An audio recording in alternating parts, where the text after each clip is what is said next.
अस्सलाम वालेकुम। दुरूद शरीफ पढ़ना।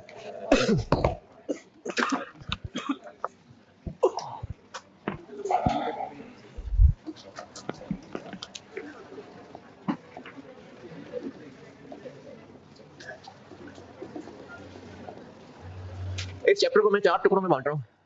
एक ब्रेक इवन है और इसी से कनेक्टेड ही है, लेकिन मैं उसको अलग हेडिंग दे देता हूं। है कनेक्टेड ही, और अक्सर सवाल में दोनों इकट्ठे ही पूछे होते हैं, लेकिन बस वैसे ही मैं इसको अलग हेडिंग दे देता हूं, मार्जिन ऑफ सेफ्टी।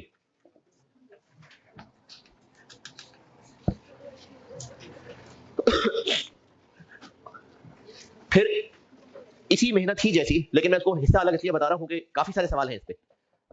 ये भी टेस्ट होता है बहुत ज्यादा और ये भी बहुत ज्यादा टेस्ट होता है। इसका कोई नाम किताब में नहीं है, मैं खुद से इसको नाम दे रहा हूं टारगेट सेटिंग। टारगेट कॉस्टिंग तो बकायदा टॉपिक है, ये मैंने ना खुद ही नाम दिया टारगेट सेटिंग। इसमें हम कुछ चीजों के टारगेट्स सेट कर रहे होंगे, कुछ कह लें मिसिंग फिगर्स फाइंड कर रहे होंगे।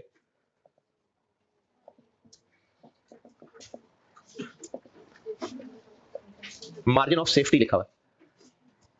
ये टारगेट सेटिंग, ये भी आप इस लफ्ज की गहराई में ना जाने की कोशिश करेंगे, बताएं क्या है, बताऊंगा क्या है। कोई नाम बस देना ही था मैंने, तो उसको टारगेट सेटिंग दिया हुआ है जी। प्रॉफिट, टारगेट सेल प्राइस,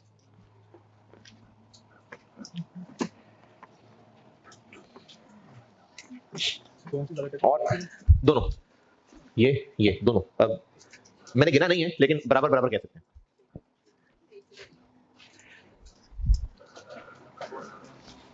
और चौथा, वो भी मैंने बस सवालों को देखते हुए बस एक नाम बनाना था, तो मैंने वो नाम ये बनाया कि इम्पैक्ट ऑफ सर्टेन एक्शंस।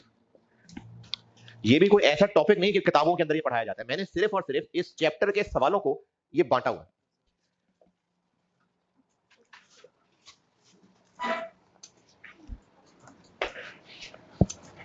पहले करते हैं ब्रेक इवन।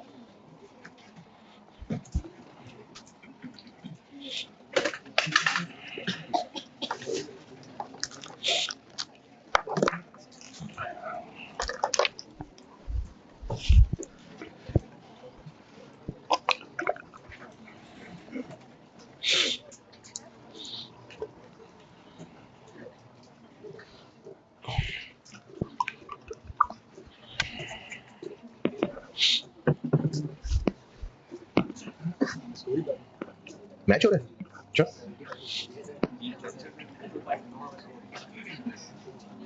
10 ओवर 111, एक आउट है। ये न्यूजीलैंड है। Finn Allen 60 not out, Conway out हो गया, विलियमसन भी है अभी, तो 250 तक तो जाएगा मेरे ख्याल है। नहीं जीत तो सकते हैं, वहां नहीं जीत। तो देखो फखर जमान चल गया तो फिर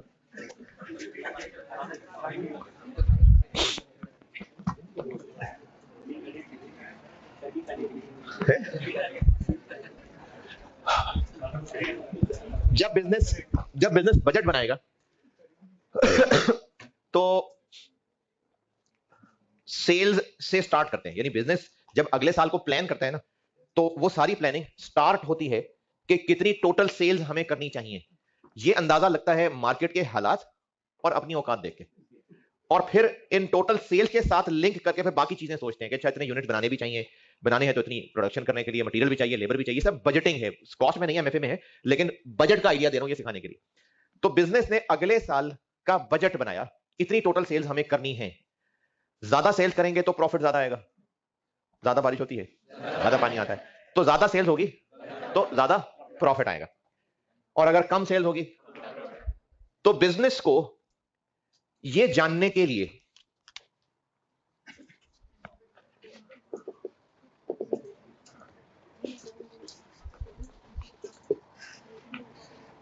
अगर जीरो सेल्स हुई, ये वाई एक्सेस है, ये एक्स एक्सेस है, अगर सेल जीरो हुई तो कोई प्रॉफिट नहीं, कोई लॉस नहीं, है ना?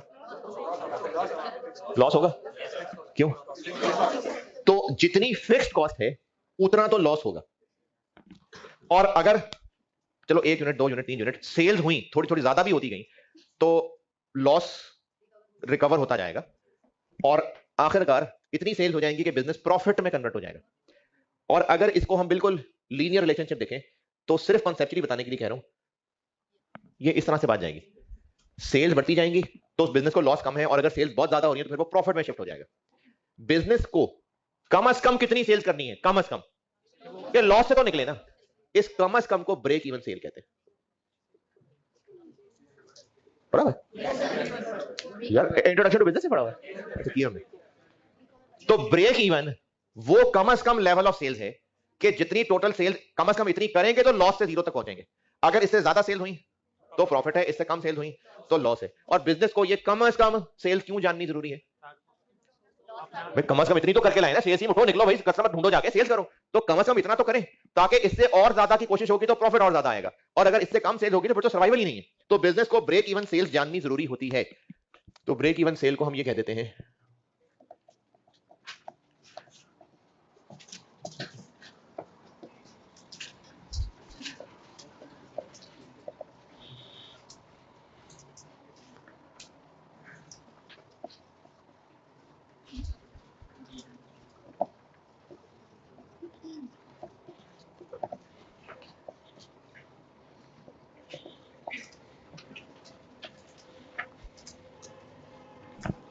ब्रेक इवन सेल्स वो कम से कम लेवल ऑफ सेल्स हैं कि जो कम से कम करेंगे तो फिक्स खर्चे कवर होंगे, प्रॉफिट जीरो तक पहुंच जाएगा।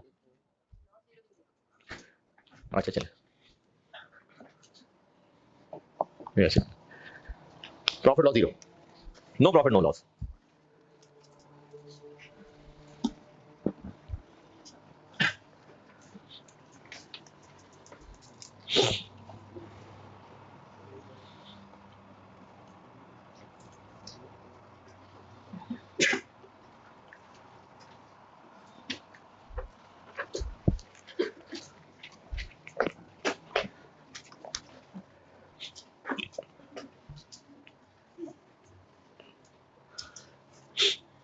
यानी हम ये कह सकते हैं कि अगर बिजनेस उतनी ही सेल्स करे जितनी ब्रेक इवन है तो टोटल कंट्रीब्यूशन जीरो होगी,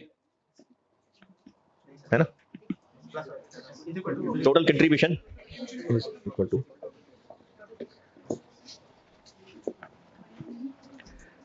और अगर ये शक्ल अजीब लग रही है तो पहले मैं उसको सीधा कर देता हूं ऐसे कि total profit is equal to total contribution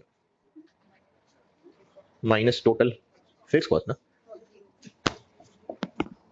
तो चूंकि प्रॉफिट जीरो है तो ये दोनों बराबर है, ये ऐसे बनी है ये बात। तो अगर बिजनेस उतनी सेल्स करेगा जो ब्रेक इवन है तो इसका मतलब है कि वो टोटल कितनी कंट्रीब्यूशन कमाएगा? टोटल फिक्स कॉस्ट के बराबर।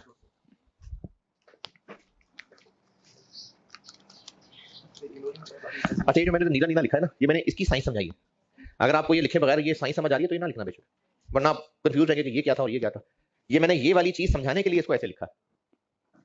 तो ब्रेक इवन सेल्स वो कम से कम लेवल ऑफ सेल्स है कि उतनी सेल्स बिजनेस करेगा तो लॉस और प्रॉफिट जीरो तक पहुंचेगा।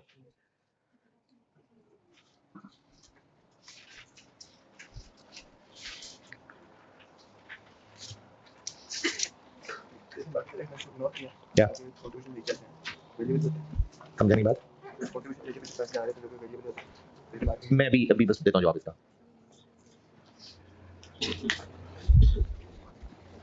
तो सवालों के अंदर ना ये आपको दोनों टेंस मिल सकते हैं, फ्यूचर टेंस, पास्ट टेंस दोनों। यानी इसमें सवालों के अंदर हम अगले साल की भी ब्रेक इवन सेल्स निकाल सकते हैं और गुजरे हुए की भी निकाल सकते हैं। अगले साल की ब्रेक इवन क्यों जाननी है बिजनेस को? कि अगले साल पता हो कि अच्छा अगर ये बिल्कुल कॉर्नर है और से नीचे खाई है और इधर इंसान चल रहा है, तो ये कॉर्नर जानना पहचानना क्यों जरूरी है?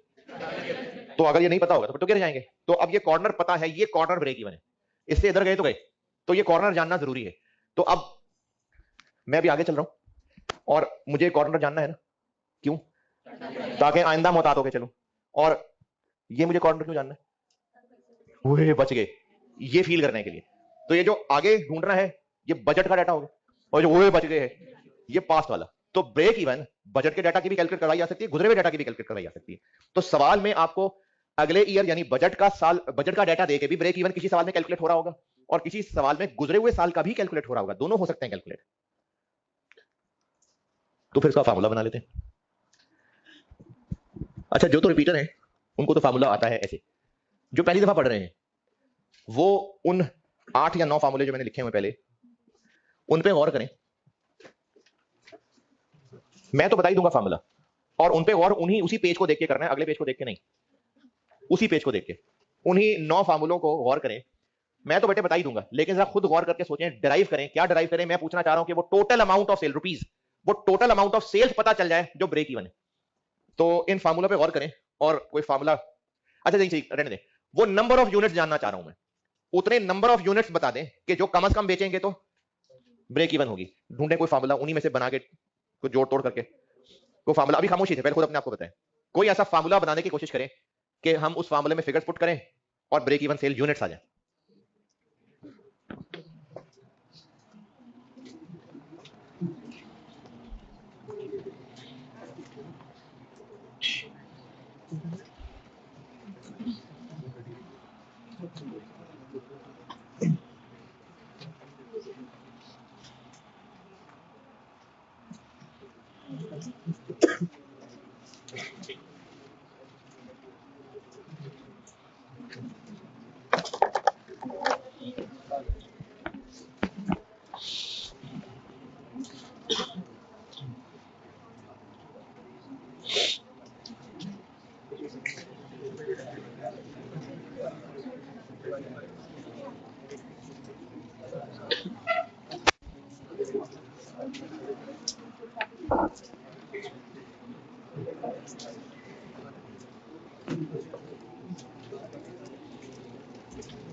ये मिटा दूं अगर बनाना था तो।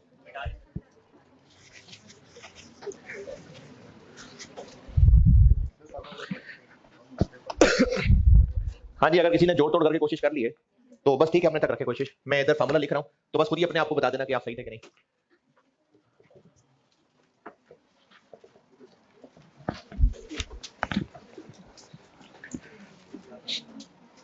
बल्कि चलें ड्राइव कर देता हूं। Total profit is equal to sale price into units sold minus variable cost per unit into units sold minus total fix cost. और अगर यूनिट सोल्ड कॉमन ले लूं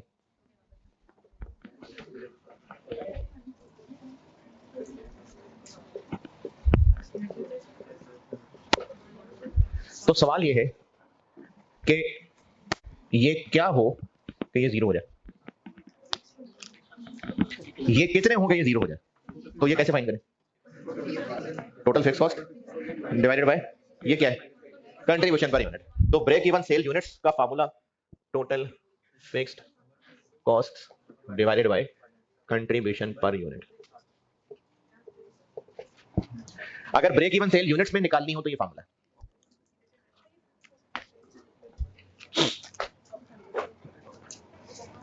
हाँ जी, जो कोशिश कर रहे थे कुछ ऐसी सी बना ली थी बस, ठीक है। तो देखो सीवीपी है, ऐसे है, ये ऐसे होता है सीवीपी।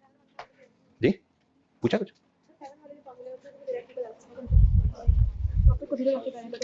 मैंने वही किया, वो तो मैं जरा लंबी ले गया बात, वरना ये 7 से ही बनाया था। 7 में ही प्रॉफिट जीरो रखें तो वो यूनिट सोल्ड निकलेंगे। अच्छा, अगर बिजनेस जानना चाहे कि यूनिट्स नहीं टोटल अमाउंट भी पता होनी चाहिए तो ये भी कर सकते हैं कि ये निकालने के बाद अमाउंट तक कैसे पहुंचे, इनको सेल प्राइस से मल्टीप्लाई कर दें, या फिर एक डायरेक्ट फार्मूला भी लग सकता है। और उसके लिए मैं आपको कहूंगा कि फार्मूले नंबर 9 पे गौर करें। फार्मूले 9 पे गौर करें।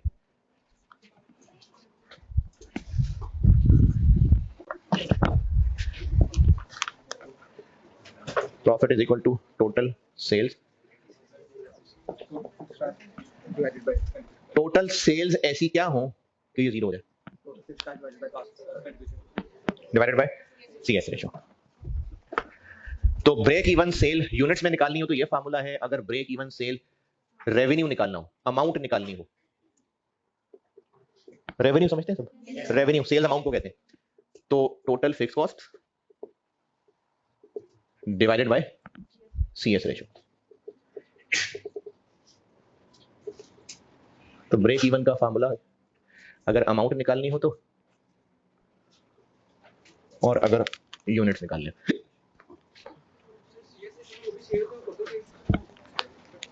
क्या,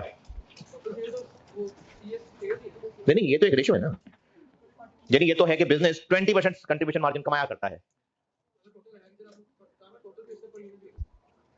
ये बिजनेस को पता होगा मैं कितना कमाया करता हूं। उस बिजनेस ने एक स्टैंडर्ड रखा हुआ है कि मैं चीज बेचते हुए प्राइस ही ऐसी रखता हूं कि मैं 20% मार्जिन कमाता हूं, तो ये इसको पता है 20% है। वो तो वैसे आपको सवाल में या वैसे कैलकुलेट करने का फार्मूला बता, जैसे अगर एक बिजनेस का प्लान हो कि हम जो भी चीज बेचेंगे 25% जीपी कमाना चाहेंगे, तो अब वो तो वैसे आपको एज अ स्टूडेंट पता है कि GP ratio is equal to gross profit divided by sales, लेकिन अगर मैनेजमेंट ने ये फैसला किया हुआ है कि कमाना है 25%, तो ये कैलकुलेशन हो सकती है कि हम फलानी चीज जो इतने की कॉस्ट करती है, बताएं कितनी सेल्स, कितनी अमाउंट सेल्स हो, 25% यूज करके कर सकते हैं ना। तो तब हम ये तो नहीं कह सकते 25% कैसे पता, हमें तो सेल प्राइस ही नहीं पता, पता है मैनेजमेंट को पता है 25%, तो मैनेजमेंट को पता है कि इतनी कंट्रीब्यूशन कमानी होती है, तो उसको यूज करके this divided by this break even sale आएगी।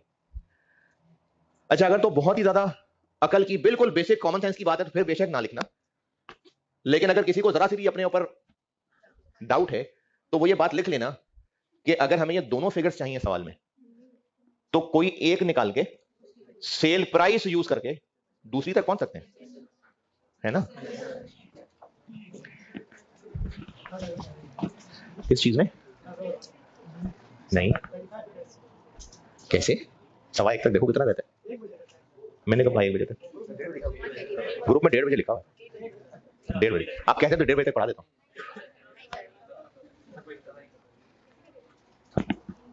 इजाजत है बेटा,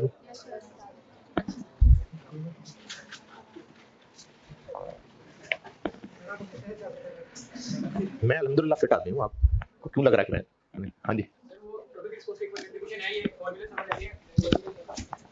हाँ जी क्या कह रहे हैं, क्या सॉरी क्या कह रहे हैं नहीं आप सब सीरियसली बोलो बोलो।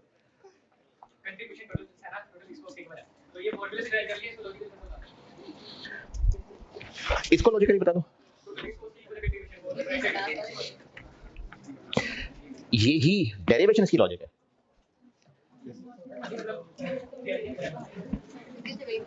आप कह रहे हैं कि ये ड्राइव करने को छोड़ें, ये बताएं कि conceptually at break even sale total contribution के बराबर क्यों है, ये पूछ रहे हो ना। एक बिजनेस की टोटल फिक्स कॉस्ट है 100, अगर इसने सेल्स कर ली 800 रुपए की तो 700 प्रॉफिट हो जाएगा,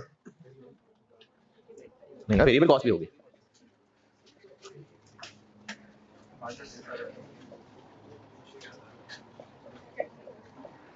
अब प्रॉफिट होगा, अब होगा प्रॉफिट, यानी प्रॉफिट तक पहुंचने के लिए टोटल कंट्रीब्यूशन का टोटल फिक्स कॉस्ट से ज्यादा होना जरूरी है।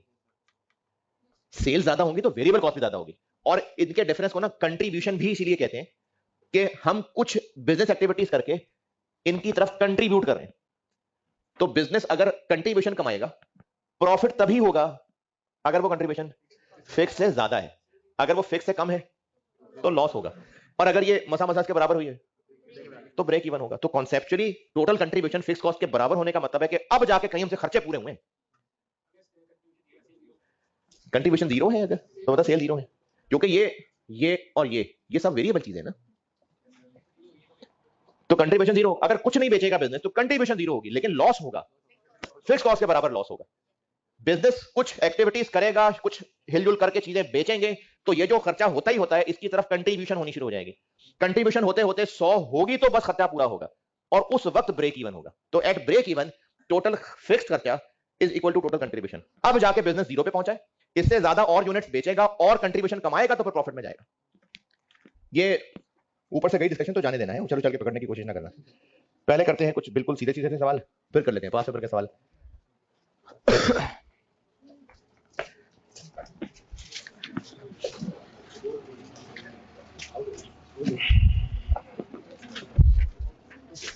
अच्छा, चूंकि बीच में मैंने बुक खुलवाई ही थी आपसे, तो मुझे कोई मसला नहीं, मैं लिखवा भी सकता हूँ।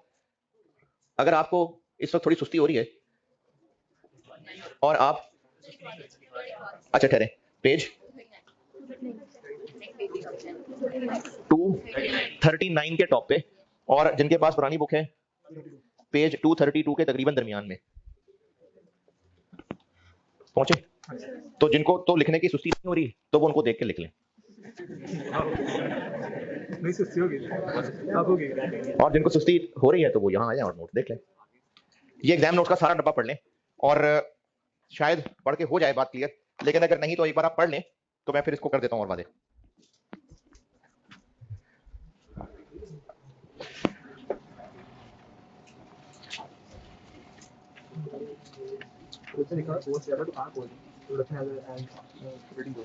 एडमिन सेलिंग सब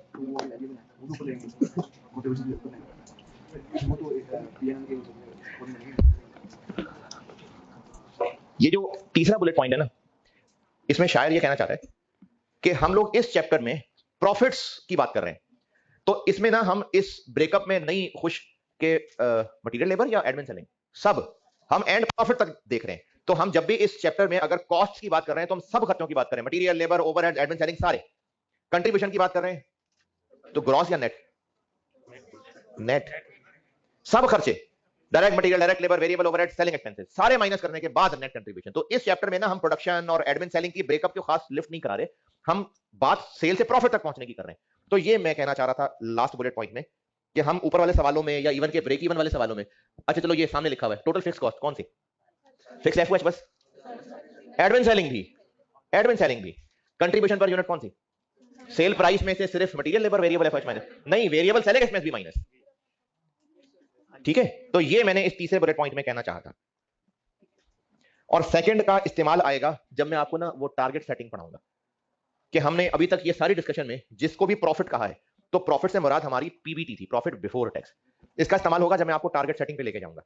और हाई लो का सवाल में कैसे पता चलेगा, ये मैंने पहले बुलेट पॉइंट में बताने की कोशिश की है कि सीवीपी के सवालों में ना लाजमी, क्योंकि सीवीपी तो सारी कहानी है ही यही कि यूनिट का किन खर्चों से ताल्लुक है किन से नहीं है, तो सीवीपी के सवालों में तो इंतहाई जरूरी होता है ये जानना कि खर्चा फिक्स है कि वेरिएबल है। तो अगर सवाल में हमें इनकी तमीज नहीं पता चल रही तो सवाल वाले ने हिंट्स रखे होंगे कि हाई लो लगाएं और ढूंढ लें वेरिएबल फिक्स। तो ये मैंने यहां पहले बुलेट पॉइंट में बताने की कोशिश की।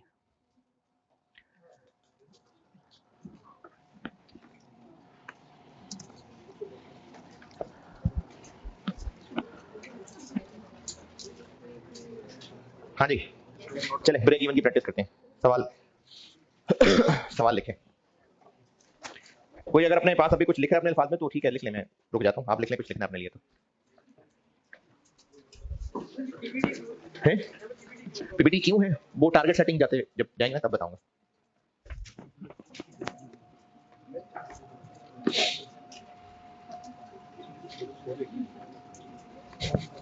स्कोर हो गया है जी बस सिर्फ वन, अरे वाह, तो रोक लिया स्कोर 16 ओवर में 157, 3 आउट भी हो गए।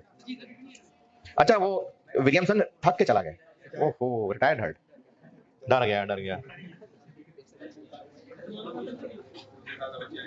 ये बात अफरीदी का फास्ट बॉलर है, उमर गुल का है, अच्छा अच्छा, और आमिर जमाल नहीं फास्ट बॉलर।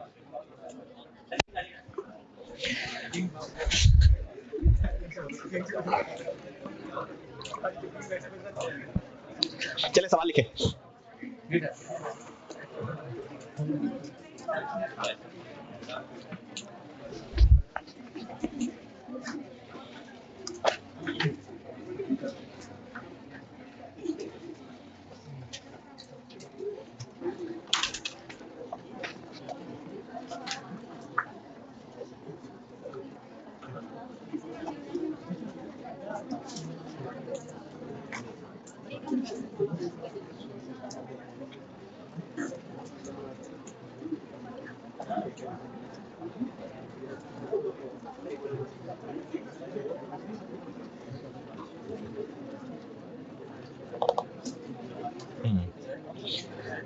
सेल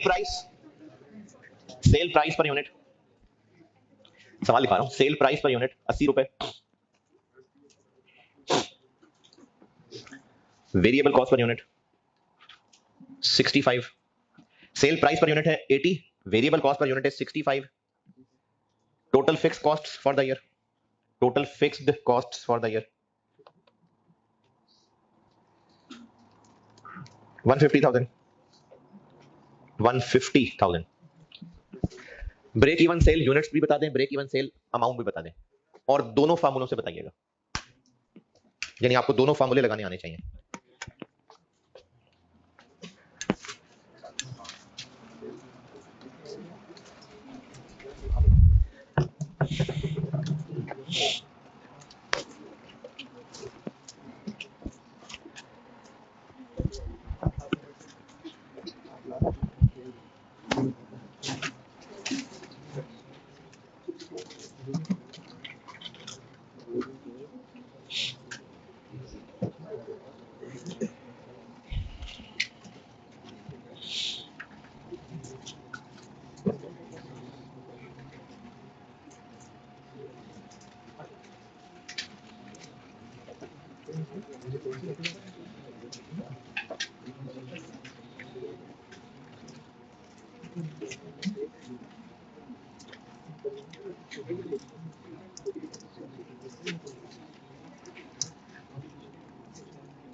जी, ब्रेक इवन यूनिट्स 10,000 और अमाउंट 8 लाख।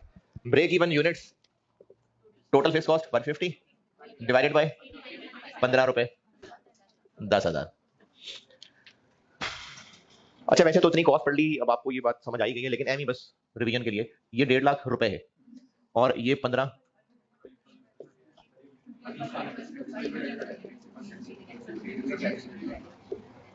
तो इसलिए ब्रेक इवन यूनिट्स में आंसर आ रहा है। और ब्रेक इवन सेल अमाउंट निकालनी है तो total fix cost divided by CS ratio, आपको सीएस रेशियो निकालनी पड़ेगी 15 डिवाइडेड बाय 80 करके 18.75%, 8 लाख। और इसको भी अगर ऐसे देखें तो ये रुपीस है और ये जस्ट ये तो एक परसेंटेज है, तो आंसर स्टिल रुपीस में ही रहेगा। जी, 10,000 और 8 लाख, ओके। और वो जो आप सब में कॉमन सेंस भरपूर है, और उससे जो एक तरीका बताया था, इस 10,000 से 8 लाख तक आना हो तो 80 से मल्टीप्लाई करते हैं, या अगर 8 लाख से इधर जाना हो तो 80 से डिवाइड करते हैं। ये तो हो गया सीधा सीधा सवाल। अब आते हैं पास्ट पेपर की प्रैक्टिस पे।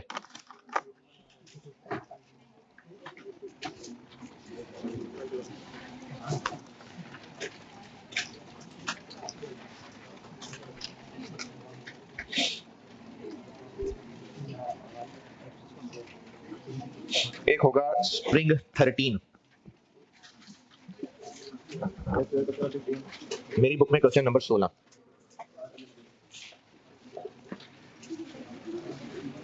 अल्टर लिमिटेड पढ़ने करता हूं।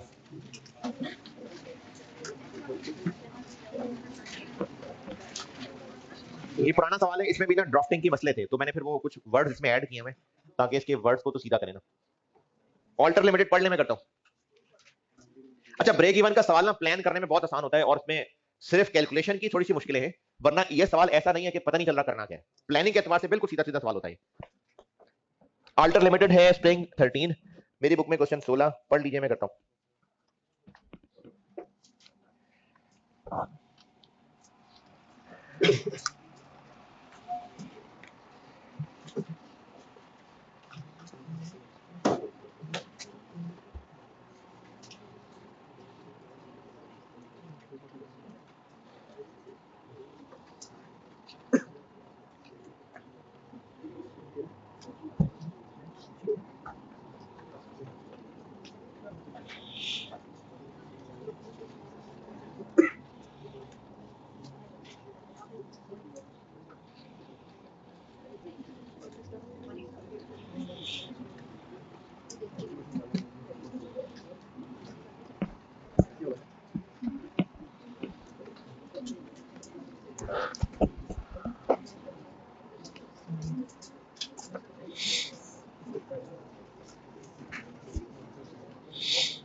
बढ़िया। फरवरी का महीना गुजर गया है या बजटेड है? हाँ जी। Following information is available from AL's records for the month of February. तो गुजरे हुए महीने के हिसाब से भी हो सकती है ब्रेक इवन की कैलकुलेशन। तो सवाल में ब्रेक इवन फ्यूचर का भी पूछा जा सकता है, पास्ट का भी पूछा जा सकता है। फरवरी का डाटा दिया हुआ है टेबल में, और इस डाटा में किसी लाइन पे कोई एतराज परेशानी है तो बताएं। अदर इंफॉर्मेशन, एक तो इसमें वो इंस्पेक्शन और नॉर्मल लॉस आ गया, फिर उसने कह दिया कि फिक्स्ड ओवरहेड जो आपको ऊपर टेबल में लिखे नजर आ रहे हैं वो निकाले कैसे गए हैं, और पॉइंट 3 और पॉइंट 4 ये जो सेलिंग एक्सपेंसेस दिए हुए ऊपर टेबल में 2,95,000 ये फिक्स्ड है कि वेरिएबल है? अगर पॉइंट 3 और 4 ना लिखा होता तो जो ऊपर टेबल में एडमिन एक्सपेंसेस आ रहे हैं 101400 एडमिन एक्सपेंसेस मोस्टली फिक्स्ड ही होते हैं। सेलिंग एक्सपेंसेस लिखे नजर आ रहे हैं 295, तो वो वेरिएबल भी हो सकते हैं, फिक्स्ड भी हो सकते हैं। अब अगर ये पॉइंट 3 और 4 ना लिखा होता तो फिर इसके बारे में हमें फिक्स्ड ही अज्यूम करना पड़ता। हम कैसे कहें कितना वेरिएबल है, या अगर कोई ये नोट देता कि हम इसको सारे को वेरिएबल अज्यूम कर रहे हैं तो भी ठीक है।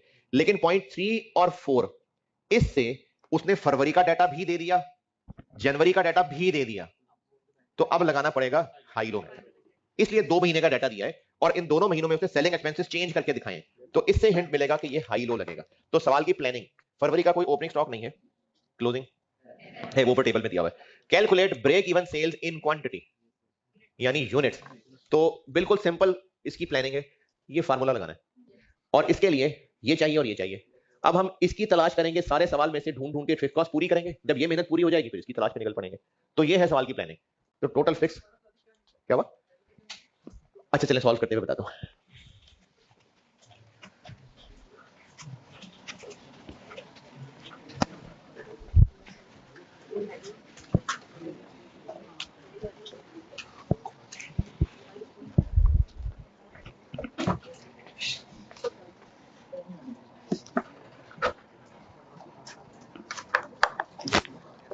रेहान, ये भी यहाँ कौन है ऑफिस बॉय आज?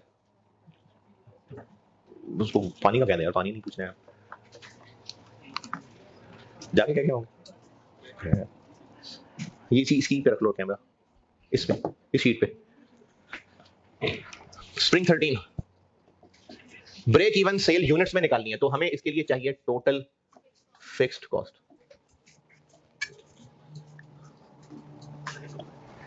टोटल फिक्स्ड कॉस्ट सवाल में पहली लाइन से लेकर आखिरी लाइन तक चुन चुन के यहां लिखते हैं। तो टेबल में टोटल फिक्स्ड कॉस्ट कहीं पता चल रही हो, फिक्स्ड एफओएच, लेकिन वो तो पर यूनिट है। तो वो उसने आपको पॉइंट 2 में बता दिया कि ये जो 3.5 हमने निकाला हुआ है ना, ये हमने टोटल को डिवाइड किया हुआ है कितने से? 175 से। तो ठीक है मल्टीप्लाई कर लेते हैं,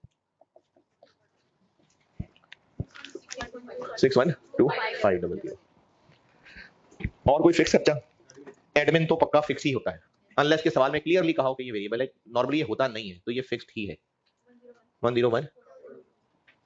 सेलिंग एक्सपेंस अगर पॉइंट 3 और 4 क्वेश्चन में ना लिखा होता तो हम ये बेहतर अज्यूम यही करते हैं कि ये भी फिक्स्ड ही है, तो हम सेलिंग एक्सपेंसेस भी यहाँ 295 लिख लेते। लेकिन क्या पता हमने सारा सेल्स स्टाफ सैलरी पे रखा हो, तो सेलिंग एक्सपेंस जरूरी नहीं है कि वेरिएबल हो, फिक्स हो सकता है। अगर इसको आपने वेरिएबल अज्यूम करना है तो वेरिएबल अज्यूम कर ले, फिक्स करना है तो फिक्स कर ले।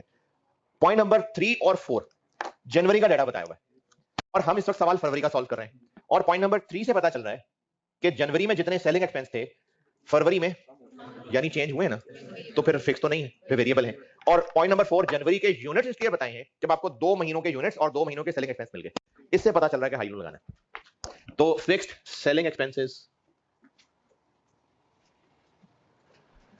इसमें लगा लेते हैं हाई लो, और हाई लो हम एक फेब है और एक जनवरी है, टोटल कॉस्ट और यूनिट्स। अच्छा हम हाई लो लगाने लगे किस पे? सेलिंग एक्सपेंसेस पे। तो यूनिट्स कौन से लेने हैं? सोल्ड के प्रोड्यूस्ड, सेलिंग एक्सपेंसेस सोल्ड। फरवरी में कितने बेचे? 145। ये कहां से? ओपनिंग कोई था नहीं, 175 बनाए, 30 क्लोजिंग है, तो 145 बेचे। जनवरी में कितने बेचे थे? फरवरी में टोटल सेलिंग कॉस्ट 295, और ये जनवरी से 42,000 कम है, 337।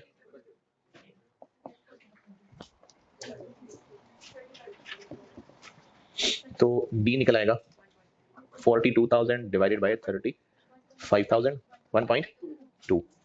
और इस बी को इन दोनों में से किसी में भी यूज कर लें, इसमें कर लें, चले। 337 is equal to A plus 1.2 into 180।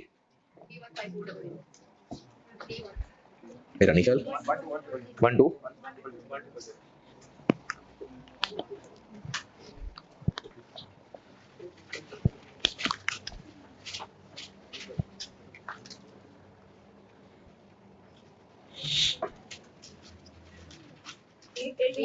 83। तो ब्रेक इवन सेल यूनिट्स का फार्मूला लगाना है, टोटल फिक्स कॉस्ट चाहिए, कंट्रीब्यूशन पर यूनिट चाहिए। टोटल फिक्स कॉस्ट मिल ली। अब अगली तलाश contribution per unit.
Sell price per unit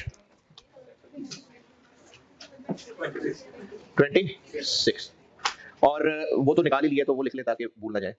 selling expense 1.2, ये निकल रहा है। और वेरिएबल खर्चे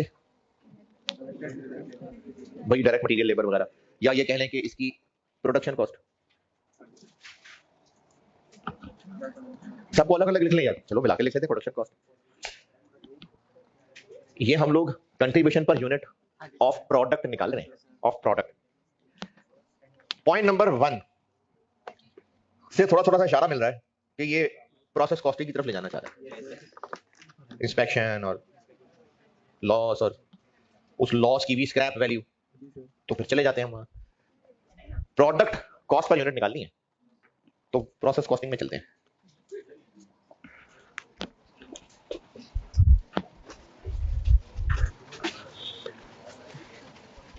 अच्छा, बहुत ज्यादा भी नहीं गहराई में जा रहे, क्योंकि कोई opening closing work in process थोड़ी है। तो जब opening closing work in process नहीं है, स्टेज ऑफ कंप्लीशन नहीं है, तो ईपी नहीं, बस उससे पहले पहले जो शुरू में इवन के पढ़ा था, product cost per unit quantity schedule, ठीक है, बनाना है तो बना लेते हैं। जब opening closing work in process ही नहीं है, तो वो जो इनपुट होगा उसी का ही 20% लॉस होगा। तो अगर बल्कि चलो ठीक है, फ्लो में चलते हैं, बना देता क्वांटिटी स्केड्यूल, क्योंकि जितना फ्लो से हटते हैं तो बच्चे ज्यादा परेशान होते हैं। Opening closing work in process नहीं है, लेकिन फिर भी लिख देता हूं, इनपुट नहीं, क्लोजिंग वर्क इन प्रोसेस नहीं है, normal loss 20% of inspected units, यानी इसी का, और ये नहीं पता तो ये भी नहीं पता। आउटपुट 17, क्योंकि लिखा हुआ ये गुड प्रोडक्शन है, इतनी प्रोडक्शन है, ये आउटपुट दिया हुआ है। अब अगर ये भी नहीं पता तो फिर एबनॉर्मल लॉस तो फिर नहीं है, दो मिसिंग फिगर नहीं निकल सकती। तो ये इसका 20 है, तो ये इसका 80 है, तो हम यहां से ना 175 का 80 नहीं, इसको 80% से हम ऊपर ले जाते हैं, 218750, तो ये बन गया 43 750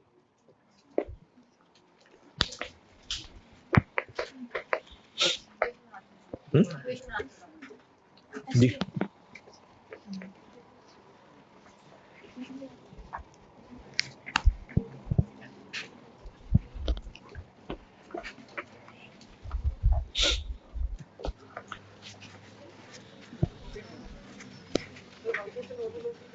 क्या जी 20/80, क्योंकि आउटपुट अगर 80% है तो फिर 20 कितना था? वो मार्जिन वाली बात। क्लोजिंग ओपनिंग वर्किंग प्रोसेस है, तो फिर ईपी बनाने की जरूरत नहीं है, सीधा कॉस्ट पर यूनिट पे चलते हैं। जब ईपी नहीं है तो मटेरियल कन्वर्जन का अलग अलग कॉलम नहीं है, बस एक ही कॉलम है। तो करंट पीरियड कॉस्ट कितनी, वो आपको उन्होंने तोड़ तोड़ के बताई हुई है। मटेरियल जी 10 इंटू 218,750 218,750 लेबर 2 जी 437 और वेरिएबल ओवरहेड्स 4। ये मैं प्रोसेस कॉस्टिंग में कॉस्ट पर यूनिट निकाल रहा हूँ। न्यूमरेटर करंट पीरियड कॉस्ट, वो उसने टोटल बताने की बजाय मटेरियल लेबर तोड़ के बता दी। फिर नॉर्मल लॉस की स्क्रैप वैल्यू माइनस, ये आ गया न्यूमरेटर। और डिनोमिनेटर आउटपुट। ईपी नहीं है ना, तो बस यही डिनोमिनेटर है। तो ये क्या बना 875। अच्छा, यहां पर मैं वेरिएबल ओवरहेड लिखूं या फिक्स्ड ओवरहेड भी लिखूं, क्योंकि ये तो नहीं कहा कि मार्जिनल कॉस्टिंग की एब्जॉर्प्शन कॉस्टिंग। हम कंट्रीब्यूशन निकाल रहे हैं, हम लोगों ने कंट्रीब्यूशन निकालनी है, तो उसमें फिक्स्ड ओवरहेड थोड़ी लिखूंगा। और ये हो गई करंट पीरियड कॉस्ट। और नॉर्मल लॉस की स्क्रैप निकाल दें, तो 43750 इंटू 5 रुपए 218,750। तो न्यूमरेटर बन गया 328,1250 और डिनोमिनेटर ये है, तो कॉस्ट पर यूनिट हो गई 18 point.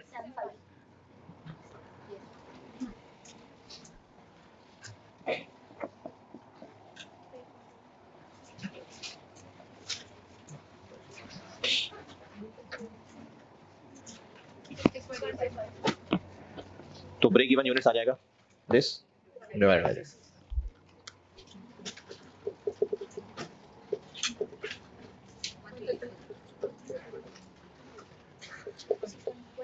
One three eight triple zero.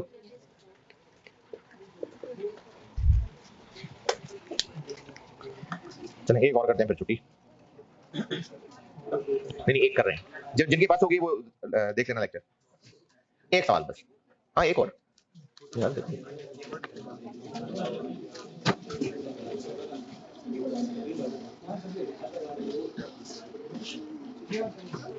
छोटा 10 नंबर का सवाल है, बस एक करने लगे, छोटा सा 10 नंबर। मैंने ही तो करना है ना, तो हमें तो देखना ही है।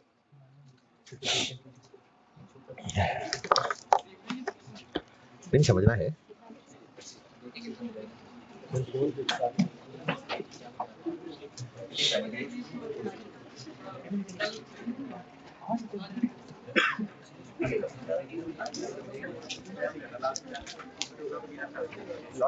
कैफ के लिए वो 4 साल खत्म हो गया टाइम, लिमिट खत्म, 5 हो गए। नहीं वो अभी के लिए एक बढ़ाया, एक अटेम्प्ट और दी थी कि टोटल 5 साल कर दिए। नहीं ये अभी वाले लोगों को 2 एक्स्ट्रा अटेम्प्ट दिए हैं, या यानी 5 साल हो गए।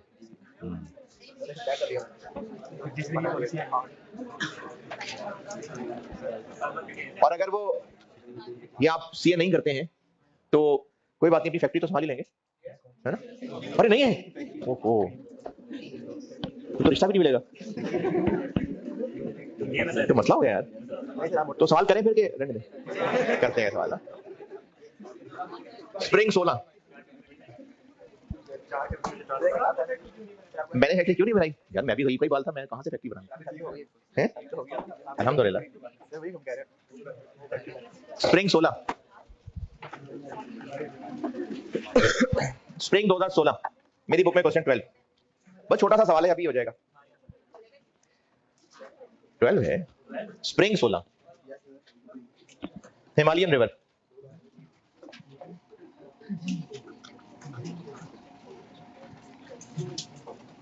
वो बात सच है कि अर्बन आर्टिकल होगी कि नहीं होगी पता नहीं है, तो भी आएगी जब स्कीम तो वो तो वैसे भी 2025 में आएगी, तो वो तो 26 की एप्लीकेबल होगी या 25 की ऑटम से, पता नहीं, मुझे नहीं पता उसकी तफसील अभी। सवाल पढ़े, सवाल सवाल पढ़ यार, सवाल कोई बात।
हाँ जी पढ़ लिया।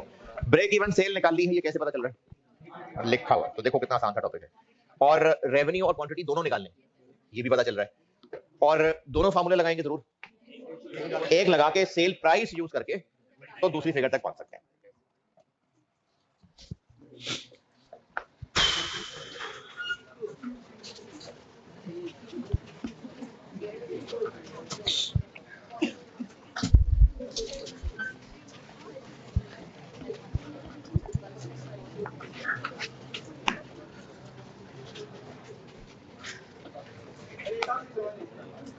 क्या हुआ? किस लिस्ट में आखिरी? हाँ हाँ,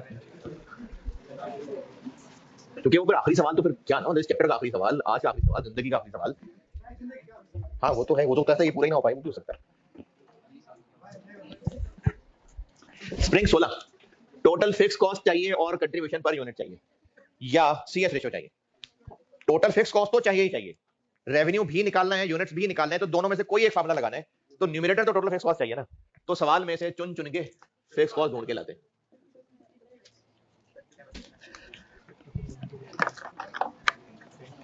जी पहले पैराग्राफ में कुछ, पहले पैराग्राफ में रेंट, पहले पैराग्राफ में बस अगले साल का प्लान है। ओके, टेबल में, अच्छा हाँ, ये गुजरे हुए साल का ब्रेक इवन है कि बजट का? बजट का। तो ये कुछ इतना इंपॉर्टेंट नहीं है जानना, बस वैसे ही बता रहा हूँ। पिछले सवाल में गुजरे हुए पीरियड का था, इसमें बजट का है। पहले टेबल में कोई काम की बात क्या? मटेरियल, लेबर, प्रोडक्शन ओवरहेड कौन से? दोनों है। कैसे पता दोनों है? प्रोडक्शन ओवरहेड्स इंक्लूड अब ये जो प्रोडक्शन ओवरहेड्स इंक्लूड हैं, इसमें पॉइंट नंबर 5 बड़ा कीमती है।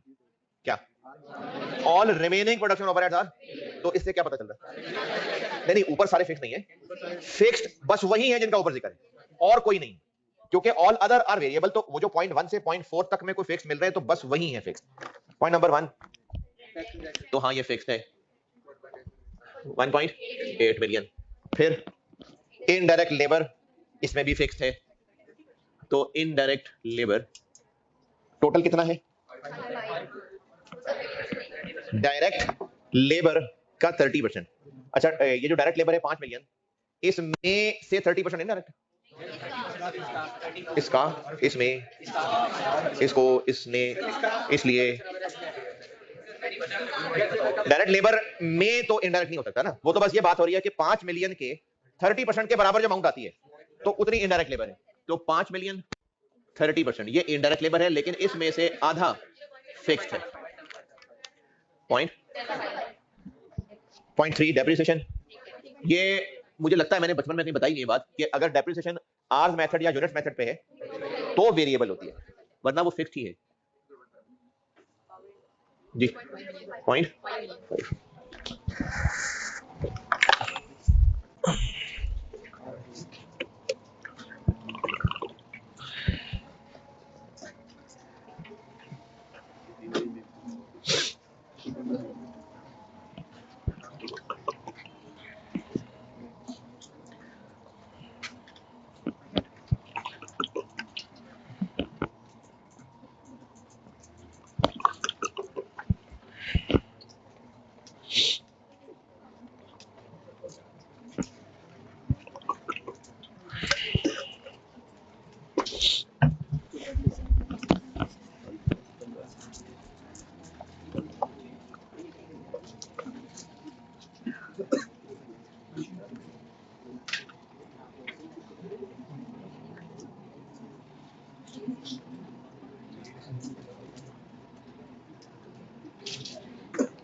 4, फ्यूल एंड पावर है और उसमें से 80% वेरिएबल है, यानी 20% फिक्स्ड है।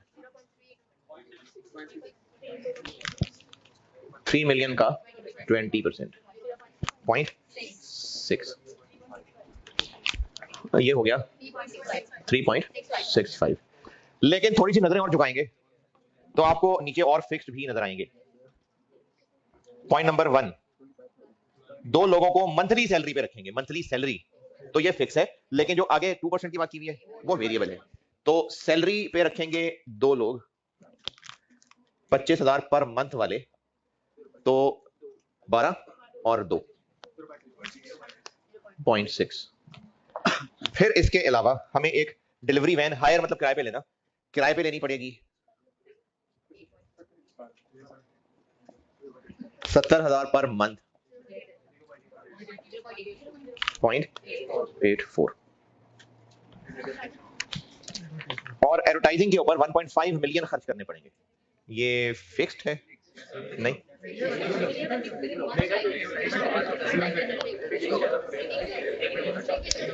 Launching and advertising campaign 15 lakh, ये फिक्स है। अच्छा, अगर आपको ये शक हो रहा है तो वो तो ये लोग भी नहीं रखे अभी, तो वैन भी किराए पे नहीं ली अभी, बजटेड है ना, ये तो बजटेड है, तो हुआ तो कुछ भी नहीं है, वो तो हम सब फ्यूचर ही सोच रहे हैं। फिक्स है। अच्छा, अगर किसी को शक है कि फिक्स है कि नहीं, तो फिर आप सोच लें क्या वेरिएबल है कि नहीं? वेरिएबल तो नहीं है, बस पे फिक्स है। वेरिएबल नहीं है ये, यूनिट्स का क्या ताल्लुक है इसमें? कहां है यूनिट्स, कितने यूनिट्स? तो नहीं है ना वेरिएबल, तो बस वेरिएबल नहीं है। तो देखें, या वेरिएबल है या फिक्स है, कॉस्ट में खुसरे नहीं होते, या वेरिएबल कॉस्ट है या फिक्स कॉस्ट है, फिक्स कॉस्ट वेरिएबल कॉस्ट में नहीं है तो फिक्स कॉस्ट है।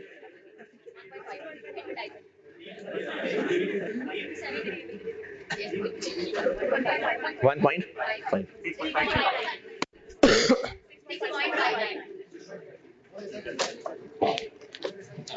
अच्छा, एक ना नसीहत, ये तो मैंने अभी बीच में मजाक बोलना था तो खुसरे का वर्ड बोल दिया, लेकिन ना हमारी सोसाइटी के अंदर एक कौम का एक जनरल मिजाज ये है कि जो फिजिकली मर्द है, जो फिजिकली औरत है, तो ये जो थर्ड जेंडर है, ये फिजिकली कुछ मिक्सचर सा होता है, मतलब इनकी फिजिकल आइडेंटिटी जो है, और ये एक फिजिकल फिनोमेनन है, ये तो बायोलॉजिकल रीजन है। ये अल्लाह का इम्तिहान है, यानी अल्लाह की मर्जी है कि किस इंसान को अल्लाह ने मर्द पैदा करना है, किस इंसान को औरत पैदा करना है, और किस इंसान को जो है वो इनकी मिक्स आइडेंटिटी पैदा करना है। ये मैं उन बेवकूफों पागलों की बात नहीं कर रहा जो फिजिकली मेल होता कहते हैं मुझे महसूस हो रहा है कि मैं औरत हूं, या औरत है और वो कहती है मुझे लगता है कि मैं मर्द हूं। ये उन पागलों की बात नहीं हो रही है, ये उन लोगों की बात कर रहा हूं जो वाकई ही फिजिकली ये तीन अलग अलग जेंडर हैं। तो आप जो बॉयज हैं यहां, इसमें आपका कोई कमाल नहीं है कि आप बायोलॉजिकली मेल पैदा हुए हैं, और जो फीमेल हैं उनका बायोलॉजिकली कोई कमाल नहीं है कि वो फीमेल पैदा हुई हैं। तो जो थर्ड जेंडर है उनका कोई कसूर नहीं है। अच्छा, कसूर तो तब की बात हो अगर यही सब एंड है दुनिया, मेरा मर्द और उसके मुताबिक जिंदगी गुजारना इम्तिहान हो रहा है, औरत का औरत के मुताबिक पैदा होकर जिंदगी गुजारना उसका इम्तिहान हो रहा है, तो जो थर्ड जेंडर है इसका भी इम्तिहान हो रहा है, और हर एक को अल्लाह ने डिफरेंट रिसोर्सेज दिए होते हैं, फिर उसके मुताबिक इम्तिहान हो रहा होता है।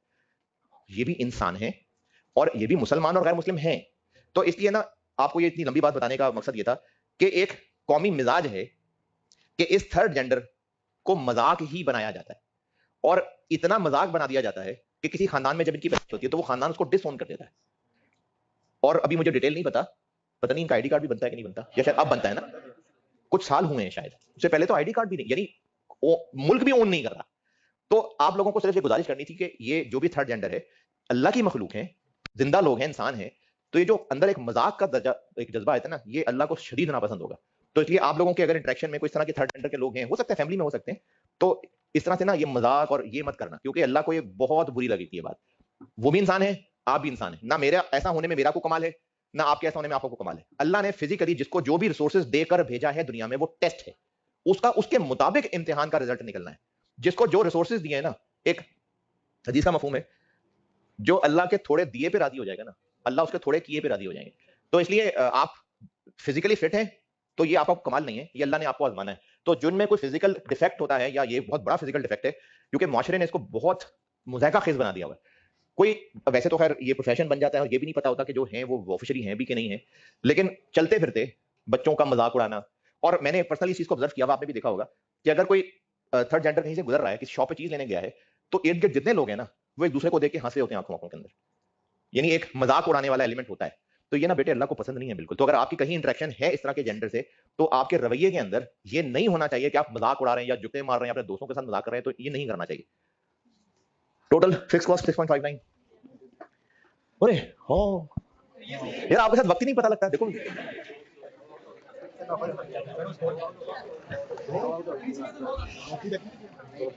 इसीलिए तो रोज आते हैं, अच्छी बात है, लेकिन कुछ बच्चे इतनी मोहब्बत में गिरफ्तार हो गए कि वो हर अटेम्प्ट में आ जाते हैं।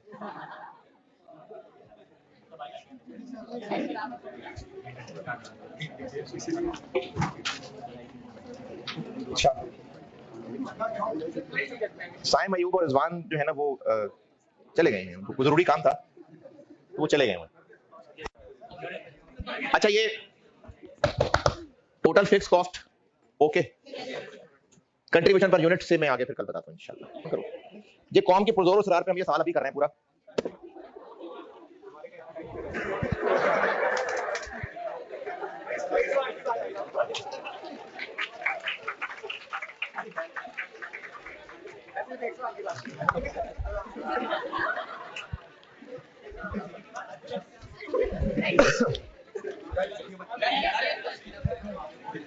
कंट्रीब्यूशन पर यूनिट वाला फार्मूला लगाना है या सीएस रेशियो वाला फार्मूला लगाना? सवाल में आसानी किसमें लग रही है? रिक्वायरमेंट की वर्डिंग पढ़े तो आपको वहां पर 40% दी हुई है, तो सीएस रेशियो दी हुई है तो उसको कर लेते हैं यूज। तो ब्रेक इवन लगा लेते हैं हम फार्मूला अमाउंट वाला।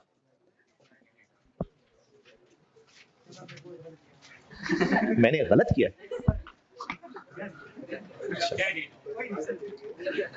टोटल देखो मैंने तो कौम के पुरजोर फरमाइश पे फैसला किया, वरना मैं तो बंद कर चुका था क्लास।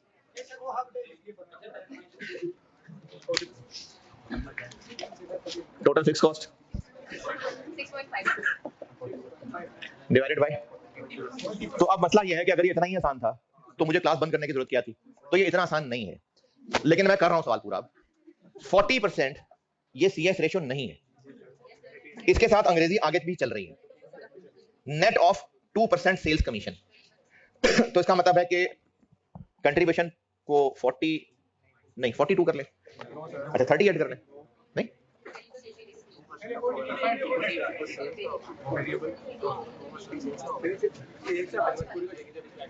नहीं, कंट्रीब्यूशन मार्जिन 40% ऑफ सेल्स नहीं है, ऑफ नेट सेल्स है।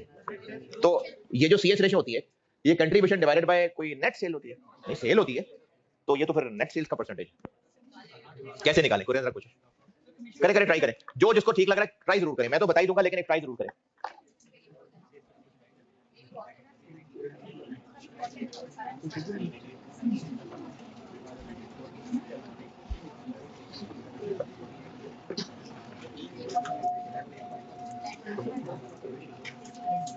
तो तेरा की वहाँ डाल 2% डालेंगे, ऐड करेंगे, सेल्स की होगी नहीं ना, ये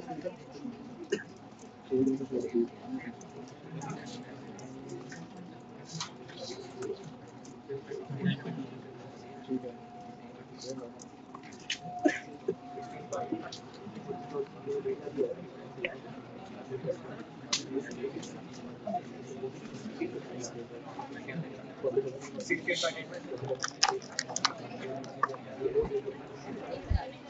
हाँ जी, नहीं कितना 39.20 रिपीटर तो नहीं, पक्की बात, सोल्यूशन भी नहीं देगा। अच्छा हाँ जी, कितना यानी यही ना 40 का 98%, ये कह रहे हैं, ये कितना आ रहा है? ये आ रहा है, हाँ जी, और कुछ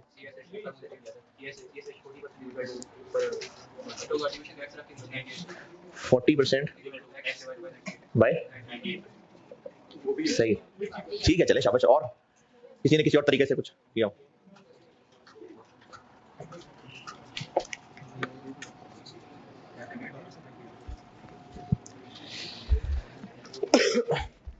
अच्छा वैसे तो जिनको ये समझ आ जाए तो बस ठीक है, ऐसे ही कराऊंगा, लेकिन बस पूरी पिक्चर बताने के लिए और कंट्रीब्यूशन नहीं, ब्रेक इवन सेल यूनिट्स की वजह से भी मैं आपको ना एक निस्बतन लंबा तरीका बता रहा हूं।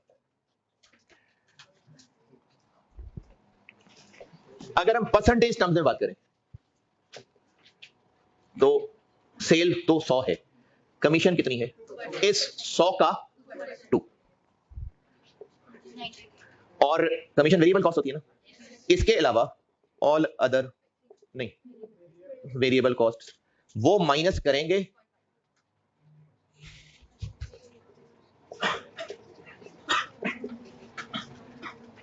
तो कंट्रीब्यूशन आएगा। सेल में से कमीशन माइनस और बाकी भी सारी वेरिएबल कॉस्ट माइनस तो कंट्रीब्यूशन बनेगा। ये 40% ऑफ दिस है, ये इसका 40% है, तो इसका 40% है 39.2, नहीं समझ आई? अच्छा चलें फिर, अगर मैं सेल प्राइस को 100 रुपए रखूं तो कमीशन 2 रुपए होगी, नेट सेल्स 98 रुपीज, और ये इसका 40%, यानी इतने रुपए हो गए। जबकि हमें यहां पर CS ratio contribution divided by sell लेनी होती है, ये लेनी होती है, तो ये इसका कितने परसेंट है, कैलकुलेटर की जरूरत है, ये इसका कितने परसेंट है 39.2% है। तो 40% CS रेशो नहीं है, वो एक धोखा है। CS रेशो ये है C/S, वो 39.2% है। वाकई चलो ठीक, नहीं अभी रहता है जी 16.81 मिलियन, ये निकला, ये break even sell revenue, units भी निकालने हैं, तो फिर से यूनिट्स वाला फॉर्मूला लगाएं, फिर इसको सेल प्राइस से डिवाइड कर दें, तो किधर है सेल प्राइस भाई, इसीलिए तो मैं क्लास ऑफ कर रहा था, लेकिन चले खैर आपको दिल था तो उसकी कंटिन्यू कर दी मैंने। किधर है सेल प्राइस,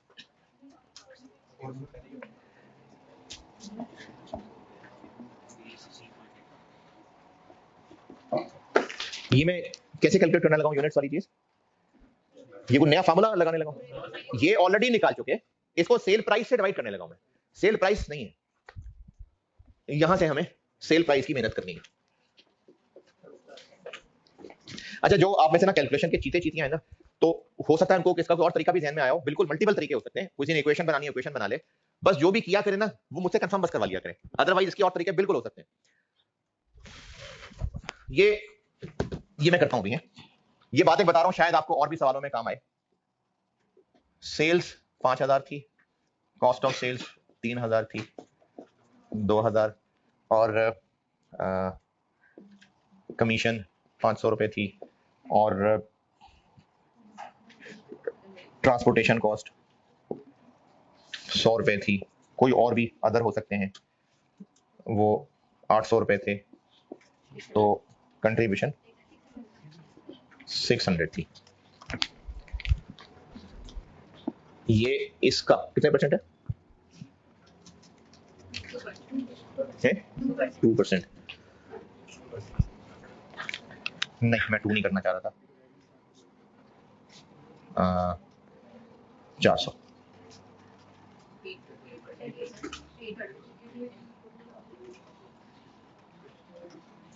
नहीं, 300 जी। ये था कितने परसेंट है? 8%। अगर आपको ये सारी फिगर्स नहीं पता, सिर्फ 400 रुपए पता है और ये पता है कि ये सेल का 8% होता है, तो सेल तक पहुंच सकते हैं कैसे? यानी क्या बाकी चीजें जरूरी होंगी जाननी? नहीं, बस किसी एक फिगर से कोई रिलेशन बना, लिफ्ट यहां से लेके यहां चले गए, किसी एक फिगर से भी सेल्स का रिलेशन पता चल जाए तो वहां से जा सकते हैं सेल्स तक। इसको पूरा करें, ये क्या आया? 0.8। अब आते हैं पहले टेबल पे। पहला टेबल डायरेक्ट मटेरियल, और अच्छा जो मैं काम करने लगा हूं ना वो शायद किसी स्टूडेंट के ज़हन में पेपर में बैठ के ना आता, शायद ना आता, लेकिन ये फिर अब बता दूंगा, तो और किसी सवाल में हो तो आपको अब हिंट मिलने चाहिए। ये मल्टीपल सवालों में हुई है ये वाली हरकत टेस्ट, वरना पहली दफा शायद बहुत डिफिकल्ट है इसको गेस करना। मायूस नहीं कर रहा, हो सकता है काबिल बच्चों ने कर भी लिया अब तक, लेकिन ये इजी पॉइंट नहीं था। Direct material 6 million, direct labour 5, variable overheads, variable कैसे? 10.29 में से माइनस 3.65, 6.59 नहीं, 3.65। ये क्या है 10.29? प्रोडक्शन ओवरहेड सारे, इनमें से अगर प्रोडक्शन फिक्स्ड ओवरहेड माइनस कर दें तो पीछे वेरिएबल ओवरहेड्स रह जाएंगे, कितने? 6.64।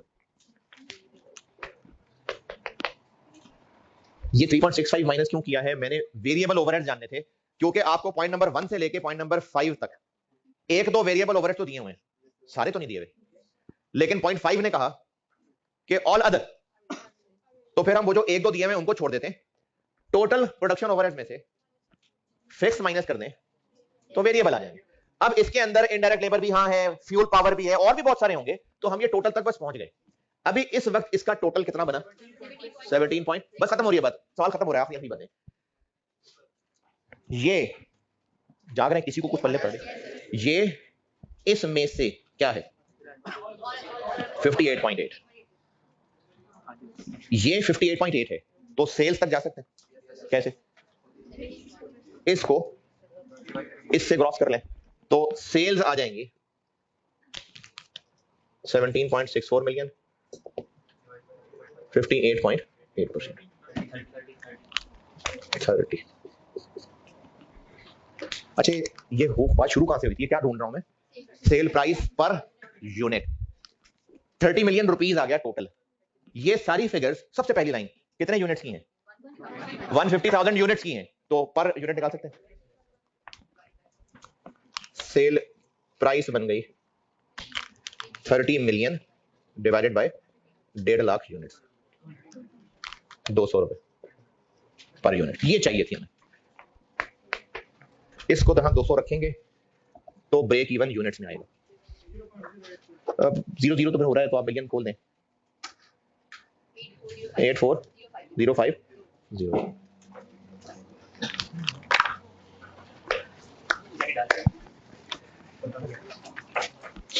अच्छा, इसमें आप में से यहाँ बैठे हुए बच्चे भी और ये जो कैमरे में देख रहे थे, अगर इन्होंने कहा कि सर ये वाला पॉइंट ना आप प्लीज कल क्लास में रिपीट कर दें, तो मैं आपको कह रहा हूँ वीडियो 4 दफा रिपीट कर ले, क्लास में मैंने नहीं रिपीट करना। आप आराम से रोक रोक के फिर रिप्ले बार बार सुनेंगे तो आ जाएगा समझ। किसी को समझ नहीं आया, चले बार बार सुन लेना। ठीक है, अल्लाह हाफिज़।